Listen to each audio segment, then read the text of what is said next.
से आप होपफुली आप खैरियत से होंगे। मैंने बड़ा क्लियरली आपको बता दिया था कि मार्केट के अंदर बैक बुलिश पॉइंट लग चुका है बीटीसी का।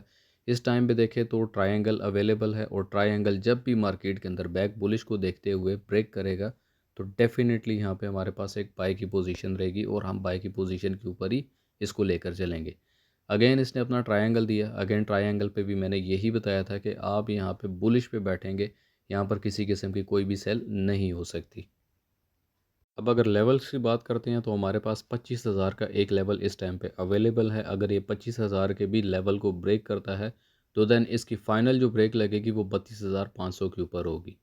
मुकम्मल एनालिसिस को फॉलो करने के लिए आप मेरे यूट्यूब चैनल पे चले जाएं। सेकंड लास्ट जो वीडियो है आप इसको मुकम्मल देखें, डिटेल से इसके ऊपर फॉरकास्ट और एनालिसिस करके बताया गया। ग्रुप लिंक आपको वीडियो की डिस्क्रिप्शन में मिल जाएगा जिसमें लर्निंग और टिप्स तमाम चीज़ें अवेलेबल हैं। इसी पॉइंट को मैंने ग्रुप के अंदर भी